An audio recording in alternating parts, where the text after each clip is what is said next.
What's up, everybody, and welcome to Touching Tornadoes. My name is Conrad, and how are you, buddy? I hope you got through the Christmas season, the Christmas holiday. Guess we're still in the season. My wife, she went ahead and put up everything. We're only a few days after Christmas here. It's the 28th or the 27th of December as I record this, so maybe you don't celebrate Christmas. Maybe you don't even know what it is, and you're just really confused right now.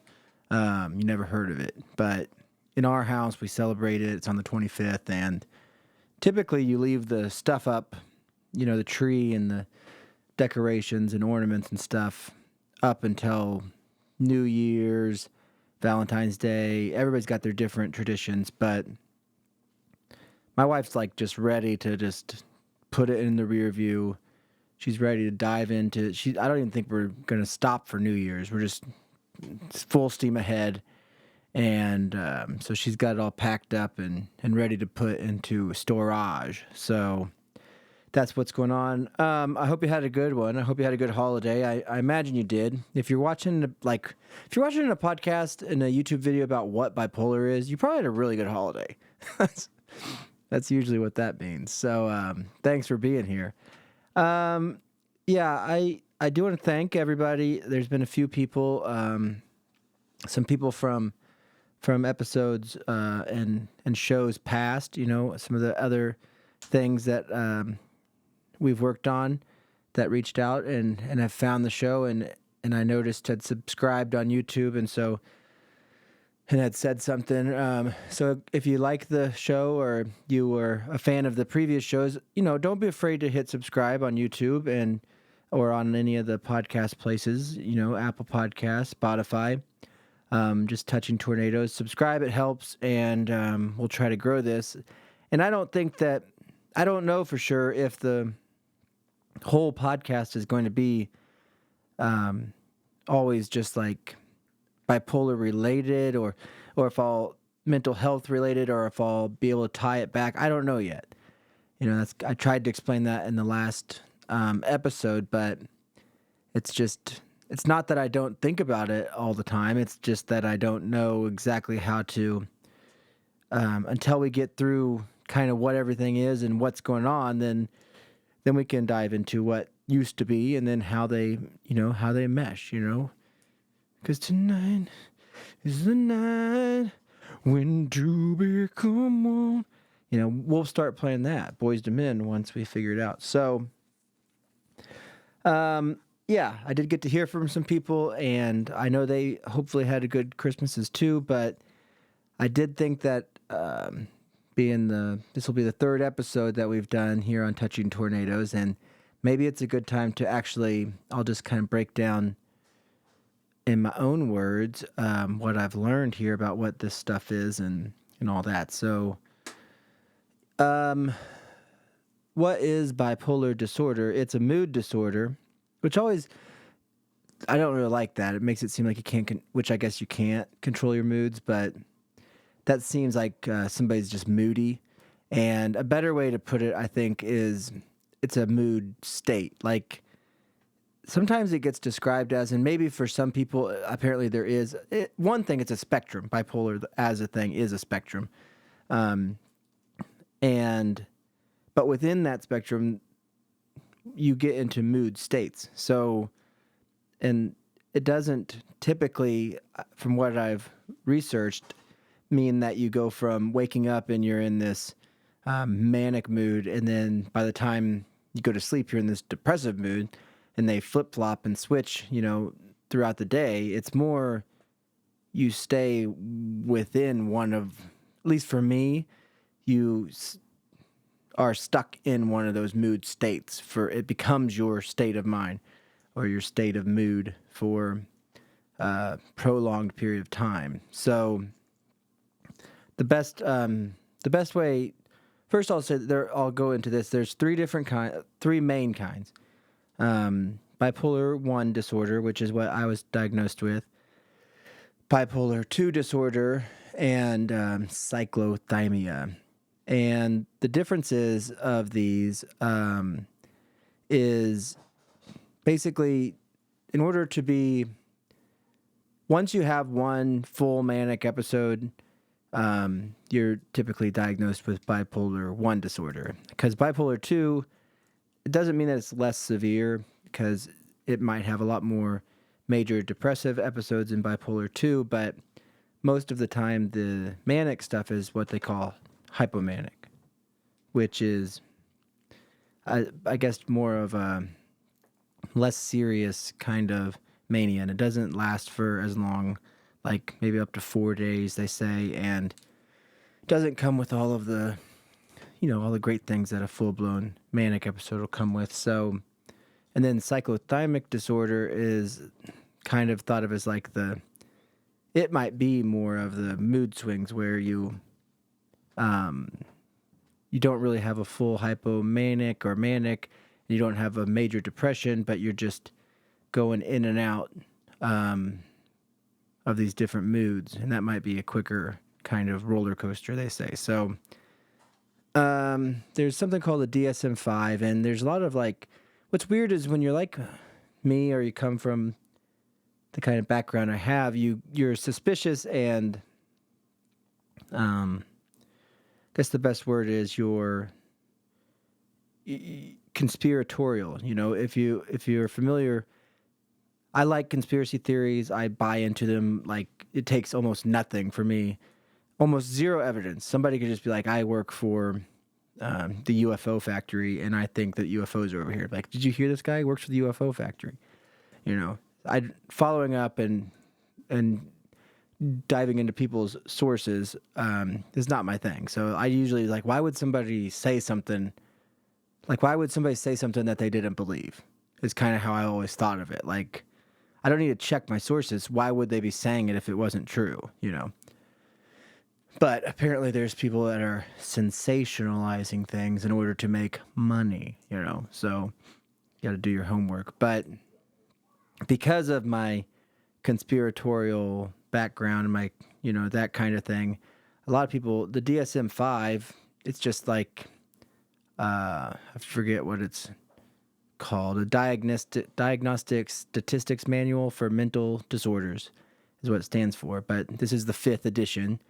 But by this time, like, everything's in there. I mean, that's what's so kind of irritating about this. Like, every symptom is listed, and everybody will have a few of these symptoms. And so, in a way, like, everybody could be diagnosed with something. And so that's where it gets kind of like, do you really have this disorder, or are you just making it up, I think it takes kind of going through it and being around somebody that does really have it for people to be like, oh, no, it's real, it's totally real. So, excuse me. I do have the DSM-5s, though, for bipolar disorder here, and I'll kind of give you, this is saying that in order to be diagnosed with a manic episode, these symptoms, it is also weird that I don't know what a lot of the psychiatric disorders that you're going to find people having are always or typically diagnosed based on symptoms alone. There's not like, so they are literally treating the symptoms, not the disorder, which has gave into that conspiratorial side. Like, is it really,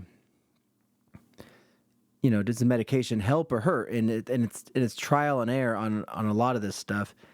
And it's also kind of new in the grand scheme of things. I don't know. I think the 70s is when they started using lithium, which is kind of apparently the gold standard for bipolar disorder treatment, before they got into other like antipsychotics, and there's atypical and typical antipsychotics that people will take, and there's a lot of epilepsy drugs and seizure drugs are what were used as future mood stabilizers. So I'll go into what I'm on, and the thing is, when you talk about medication and bipolar disorder, or probably any psychiatric disorder, it's going to be different treatments for different people.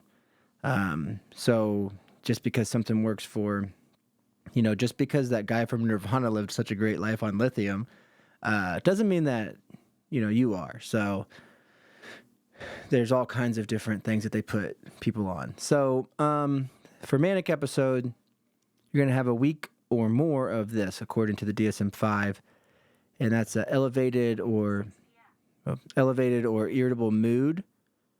Check.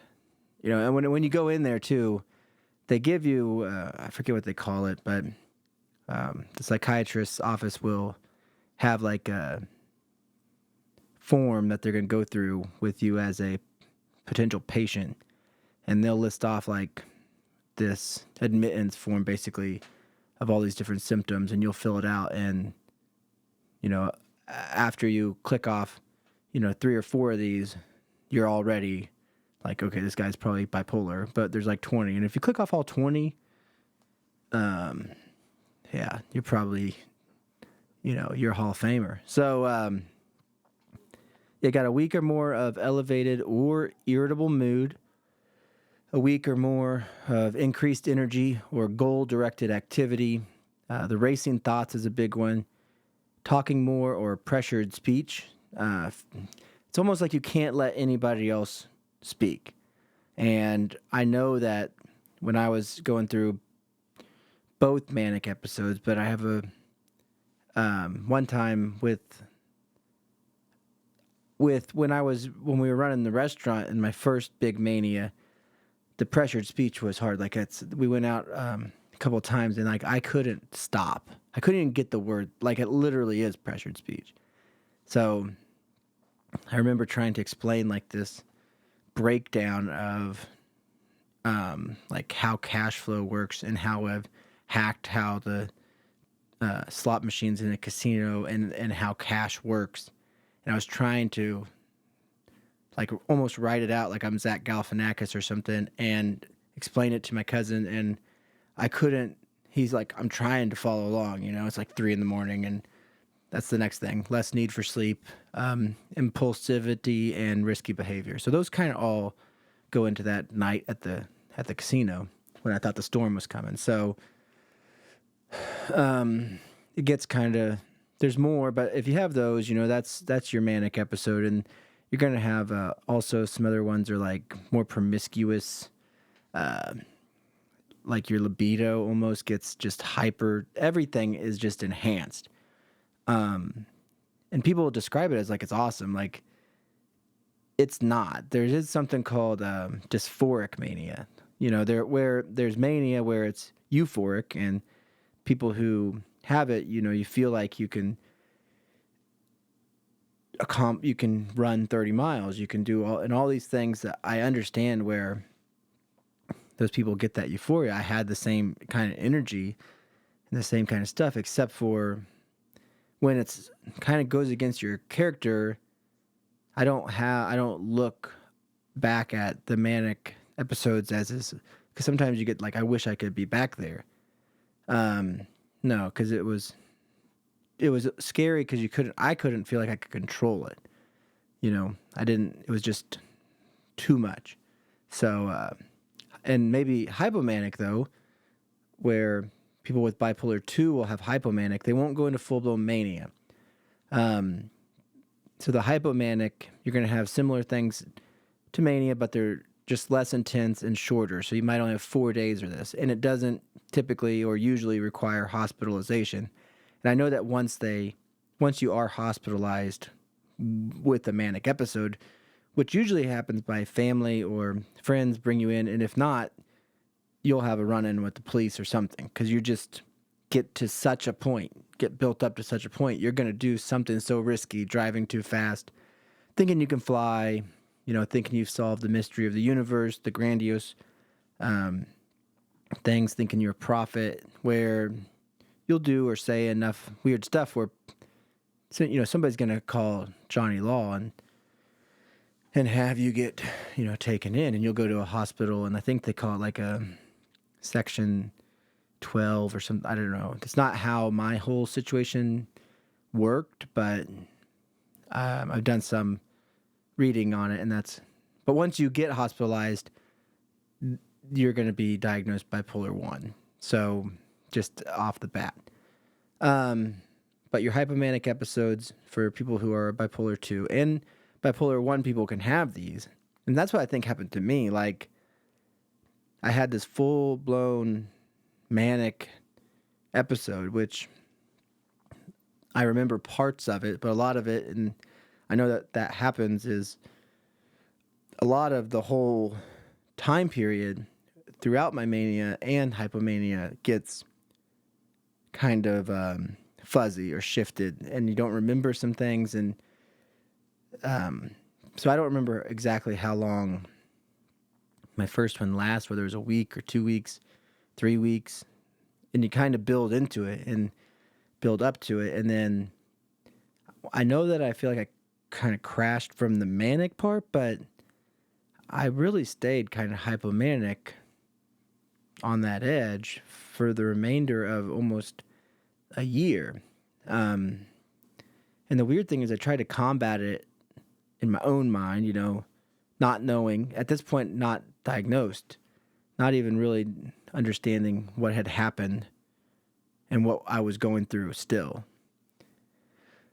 And that was until almost a full year, actually almost exactly a full year had went by in my last manic episode, which these things get triggered by different events, high stress events. It just depends. And I had a loss in the family for this other one. And so I was already building up, and I was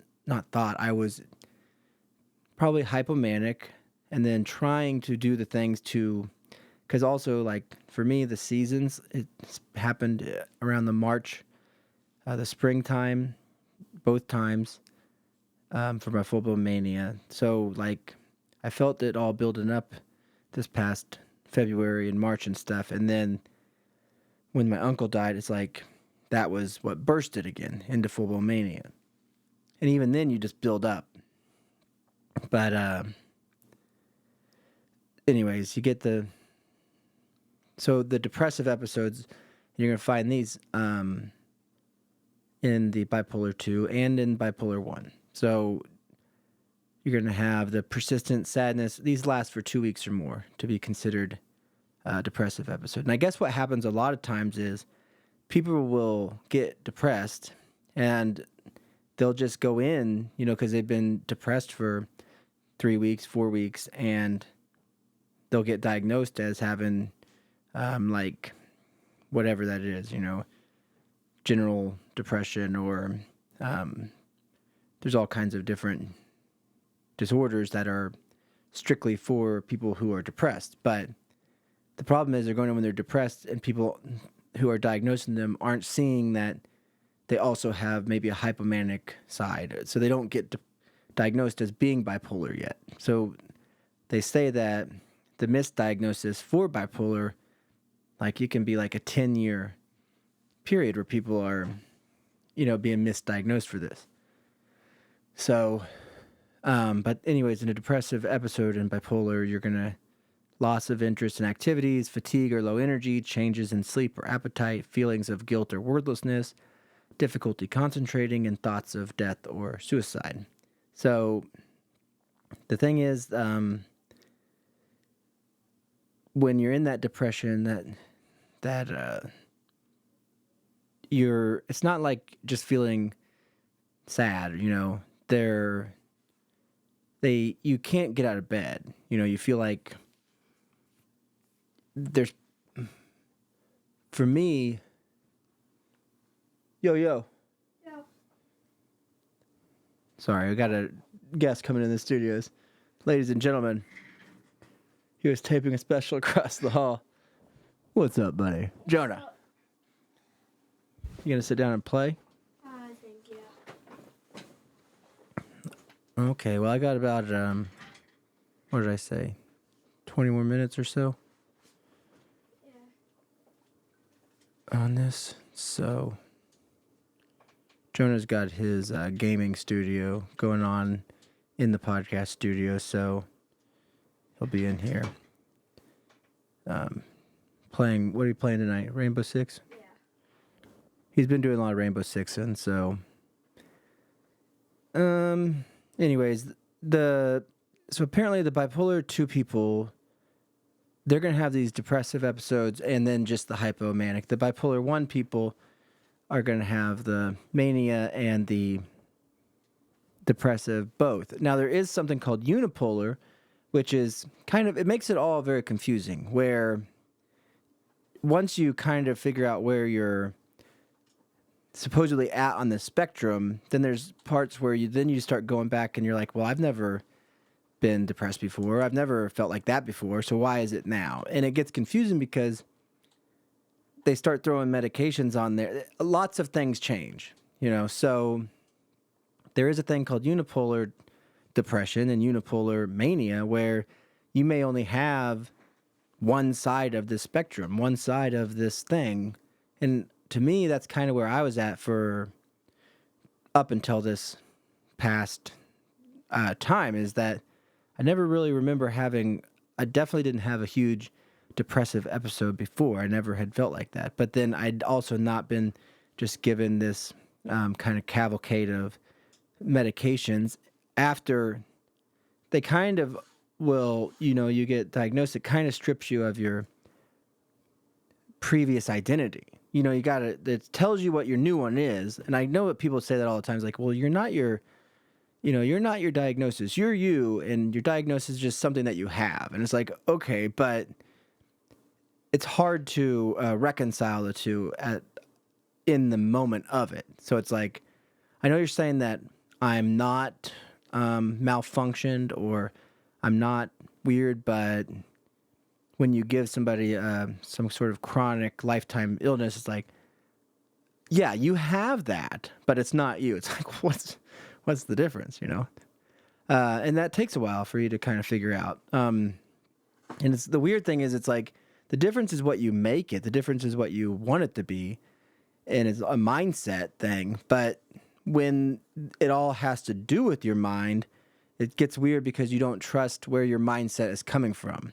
You want to say, like, you don't want to say you deny it all. Otherwise, you're denying kind of things that everybody's been through. But you also don't want, if you accept it, then now you don't know if you have control over what this is. You don't have control over your mind. It's like, which is it? So that took me a little while. And that's what, for sure, was the biggest thing in knocking me down and to my depression was like, well, I want to be able to say that it's a state of mind, or I can have this thing, but control it, all this stuff. But it's like, well, if my mind was the one that was causing it, how can I trust my mind to control it? That kind of thing. It's like, I don't know, maybe not a chicken or an egg thing. I don't know.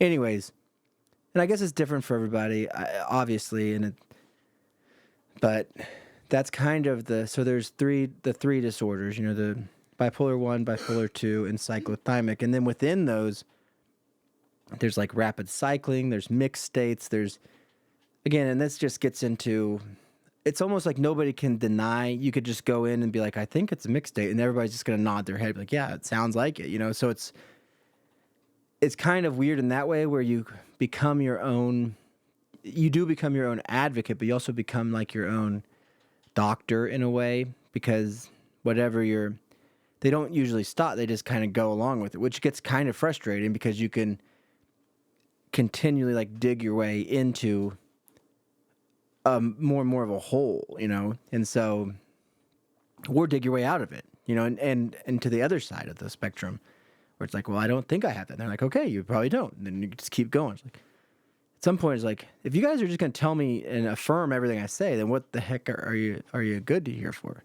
So it took a while to kind of understand the lingo and understand the differences, and you kind of have to go through them to understand them. But I guess the best way because there's,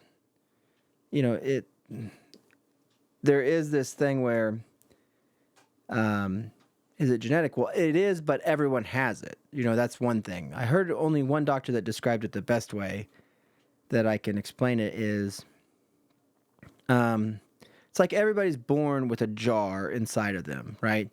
And in that jar, you're allowed to put like gumballs. Just picture gumballs, okay? And once you fill up this jar with gumballs, and it overflows, it's like, well, now you've now you are bipolar. Like you've overflown your bipolar jar. But the problem is, some people are born with their jar already being like half full of gumballs. And so the experiences they have throughout their life, if there's trauma, whatever it is, they will add gumballs to their jar. But if you started with an empty jar, you might be able to go through your whole life like, the Rolling Stones guy, and you're you're 150 years old and you've just been partying the whole time, and you've jumped out of freaking hotel rooms and everything else, and you're never going to get it. Or you can be 18 and get it because your jar was just already had some gumballs up inside it. So apparently I had some gumballs inside my jar, and my experiences and the stuff maybe self-inflicted with the amount of things I tried to accomplish and continue to try, the stresses and the pressures I've tried to put on myself, and maybe I filled up my gumball jar too much. And so there's a part where it's like, it's not your fault. It just is a thing. Don't blame yourself. But then there's other parts like, well, had you taken care of everything better, would it have not filled up? That kind of always, I'm imagining that stays within somebody's mind the whole time. So anyways, that's basically what it is. So if you know somebody that might have bipolar, you really don't know where they're at on the spectrum and which kind they have, I guess. Whether they have bipolar 1 or 2, and there's not really one that's worse or more serious than another one. It's just that the symptoms of them for each person can be more severe, I guess. So the thing is, the biggest thing that you have to find is what your treatment will be, and it's going to be a mixture of the medication, the therapy, and more than anything, I think, though, is the self-awareness. Like, that's a big part of it that when you first go in, they don't tell you that. But when you have no idea that you have something and you have no idea what to be looking out for, and you have no idea, it's really hard to be self-aware. It's the opposite of self-aware. You're unaware. And so once you know that and you kind of accept it that you have it, then you're on the lookout for these things. And you also know, like, not even being on the lookout, you're just,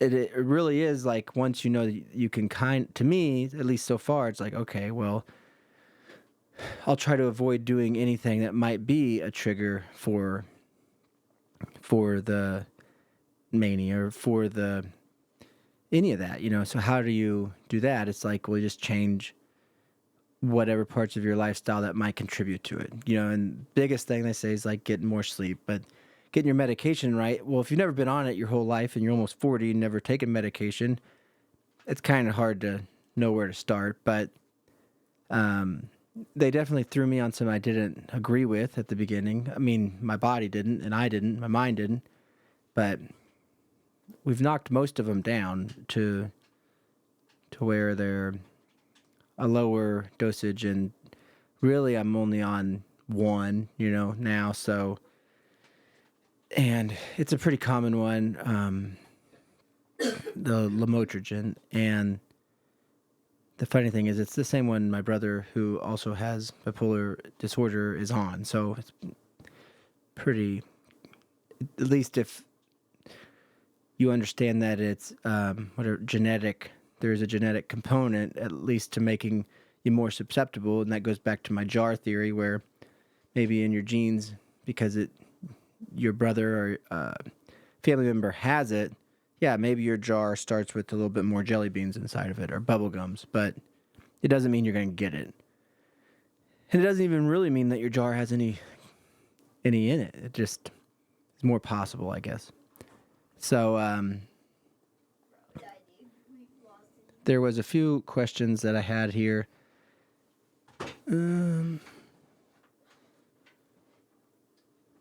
What does it feel like? It really just feels like you just don't run out of energy. Then there's another one. When can you tell you're having an episode? Well, it kind of goes the first one. When you don't run out of energy. Sometimes it might be other people that would notice, but the biggest thing is knowing that you have it and knowing what to look for now. So before you're diagnosed, I don't know how you would know. And I actually watched a couple of documentaries where that's usually what is happening. People don't know that they're going through it when they're going through it because they've not been diagnosed. But the problem is once you become leveled out, or you're normal, whatever that, once you become baseline is what they call it, and you feel good, you almost are like, why would I need any medicine? Or maybe I can manage this without medicine. And that's what happens to most people, where you feel that way. And it's because I guess the way I've tried, because I feel that way, like now, it's like you almost feel like you're weaker for taking it or something like that. But I guess the way I look at it is it almost feels like the medicine's not doing anything. And I guess that's a good thing because it means you're probably in a good place. It's like, this isn't doing anything, so why would I even need it? Would be the next question. And then the problem is people stop taking it, and then they get ramped up again. They get into another episode, and then all of a sudden, they're starting over. And I guess my thing is, if it's not doing anything, if you think it's not doing anything, but you're staying in baseline, then just go on thinking it's not doing anything. Like, what does it matter? Just keep taking it. You can still think it's not doing anything and take it. I mean, if you have insurance, which is a big thing, but even without it, you can get on like Amazon now I'm not a doctor. You have to have a doctor prescription. I don't know. You have to have something. I don't know if you have to have it for Amazon. I just know you can go to Amazon Pharmacy right now and subscribe to it, and you can get these medications. So take it up with Amazon, I guess. But so they're not like prohibitively out of reach, depending on which one you're on. And if you don't think they're doing anything, but you're staying baseline, then just take them and don't think they're doing anything. Like, who cares? As long as you're staying chill, then what does it matter? So that's kind of where I'm at with it. Another question. So can you tell when you're having an episode? Yeah, you can, or I could. I guess I can know that I was now, but then also you can definitely tell when it's the other side of it, the depression. Like, that it's not what you want to be, but you can't necessarily control it. So do you sleep during manic episodes? No, you don't. You're just up. Is bipolar disorder curable? They say no, it's treatable.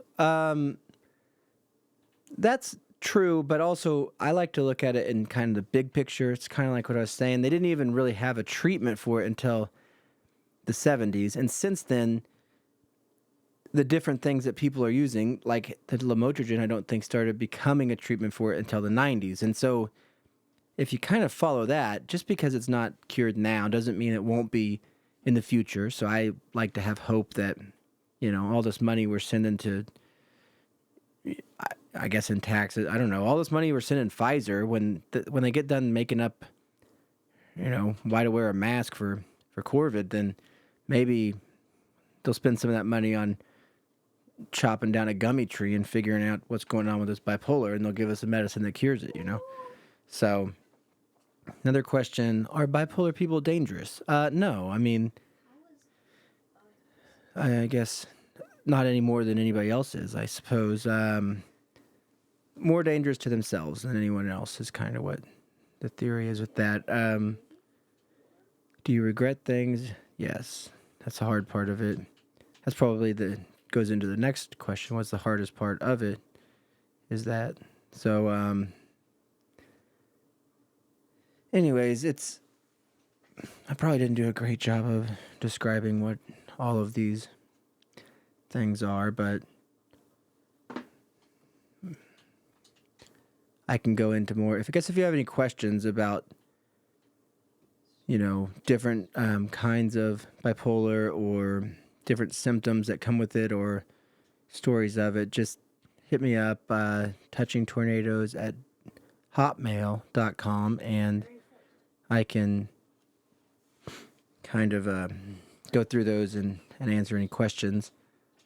And that's about it, I think. I mean, I don't know. Again, I don't know how. It's not always going. I don't know. It probably won't always be a show about that, but maybe. So it is what it is.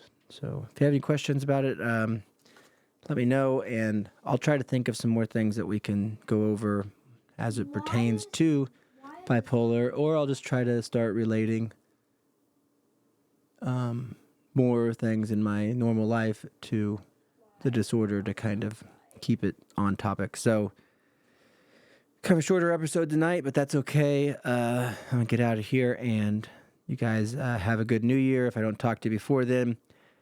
Right now we're just sending them out weekly, but with shorter episodes sometimes, maybe there's a possibility. I gotta figure out how to wake up at 5 in the morning. I'm trying to figure that out, then go run.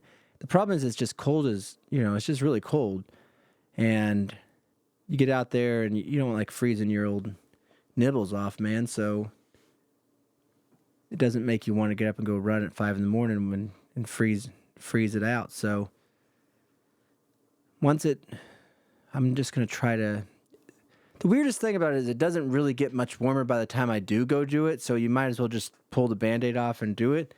But that's hard to do. You just want to stay in bed. And sometimes I think it's like, man, I spent so much time not sleeping for so long with all the projects that we had going. It's like my body's just finally recovering. So I don't know.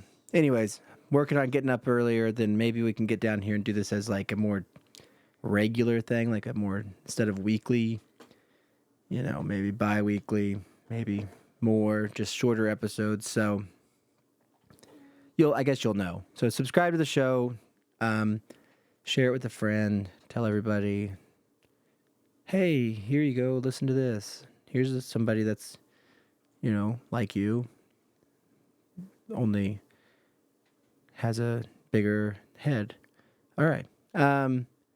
Anyways, don't let your meatloaf, everybody. Have a good New Year's, and we'll talk soon. Peace.